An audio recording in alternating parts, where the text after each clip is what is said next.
Bonjour à toutes et à tous, bienvenue dans King and G. Bonjour le King, comment vas-tu en ce lundi 13 septembre très exactement? Salut Guillaume, je vais très bien. Et toi, comment vas-tu aujourd'hui? Moi je suis dévasté. Je suis dévasté depuis hier, très précisément aux alentours de 3 heures du matin, parce qu'Evander Holyfield est tombé face à Vitor Belfort, et je suis toujours choqué, regarde, mes mains tremblent toujours. Alors est-ce que tu peux nous parler un peu de ce combat-là? Toi, qu'en as-tu pensé? Est-ce que quelque part là, le côté entertainment du business va peut-être trop loin? Bon, je sais pas, il y a personne qui va pouvoir mettre la limite et dire quand ça va loin ou pas. Je pense que individuellement, chacun se met sa limite. Moi, je n'ai pas trouvé un grand intérêt à regarder le combat. Euh, et apparemment, le résultat était celui que la plupart des personnes avaient estimé. J'ai beaucoup de respect pour Evander Holyfield, qui a, le gars a quasiment 60 piges, il a 58 ans, mais il est en forme, enfin, sa shape et tout, je suis envieux, quoi. Il a un corps terrible et tout. Je sais même pas si c'est normal. Est-ce que je sais pas si c'est, c'est organique, je veux dire.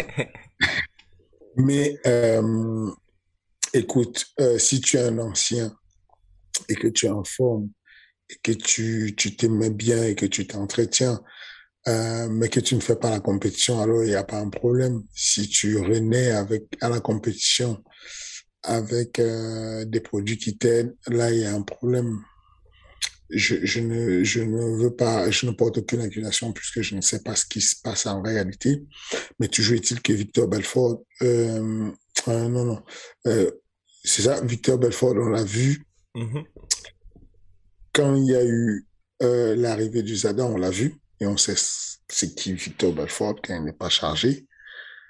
Et on sait que Victor Belfort, avoir une forme comme ça à 46 piges, bon, il y a peut-être quelque chose. Mais en tout cas, euh, même sportivement parlant, si on enlève l'éthique, la déontologie, tout ça, juste sportivement parlant, ça me fait mal de voir Evander Holyfield. Enfin, ça a été un dieu de la boxe. Nous voir incapable de déployer son point complètement,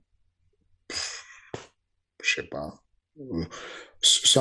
Bon, en tout cas, ça ne m'a pas captivé. Il y a plein d'autres spectacles qui n'ont pas de, qui seront des freak shows ou qui seront des youtubeurs que je vais regarder.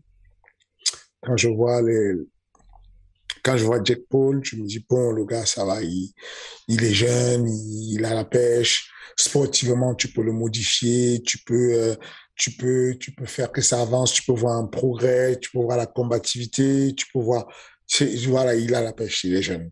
Euh, Quand je vois les anciens, j'ai plus de mal avec les anciens qui font ce jeu-là. Je galère à comprendre un peu le principe des anciens, de voir Tito Ortiz qui essaie de mettre des coups comme un débutant qui ne réussit pas et qui va se manger un crochet d'Anderson Silva. Bon, ça me fait chier. Après, encore une fois de plus, la réalité économique est là. C'est que finalement, ils se prennent des sous qu'ils n'auraient pas pris en combattant parce que la cote a baissé drastiquement et les sous qui se faisaient à l'UFC ne peuvent plus se les faire, donc ils essaient de trouver un moyen. Bon, je comprends. Mais encore une fois de plus, ça m'a pas captivé. Je n'ai pas regardé. J'ai vu les résultats après. J'ai été, voilà quoi, j'ai été intéressé par les résultats plus tard, mais j'ai pas regardé. Donc, j'imagine que ça veut dire que c'était ça ma limite. Et concernant justement Anderson Silva, donc qui s'est imposé contre Tito Ortiz, lui, il y a pas mal de gens, à la différence de Vitor Belfort et Vander Holyfield, qui trouvent qu'il se passe quelque chose avec Anderson Silva, et même certains qui disent qu'il aurait peut-être dû commencer en boxe anglaise plus tôt.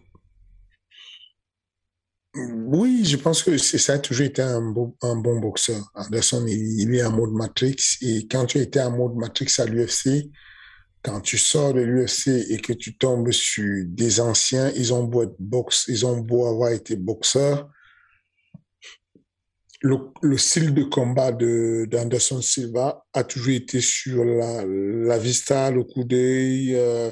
Il s'est toujours entraîné sur la boxe, même si les gens pensent que c'est un débutant en boxe, mais sa manière de boxer a toujours été d'être une seconde en avance, de pouvoir battre l'autre de vitesse, de pouvoir donc, si tu veux, il restait pas mal. Il lui restait pas mal et je comprends. Et je comprends que les gens puissent avoir un intérêt dessus.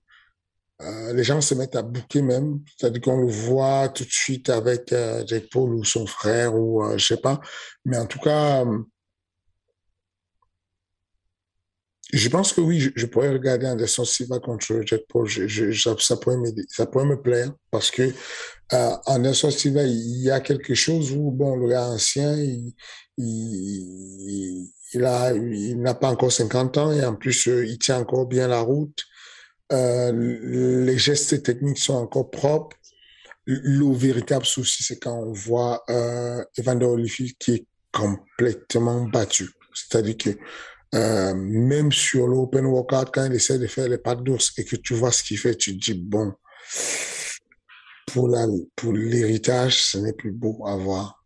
Et bon, Anderson Silva, ça va, il y a encore quelques petits trucs à faire qui vont, en fonction des match-ups qu'il va faire, ça pourrait aider, ça pourra faire plaisir aux gens ou pas.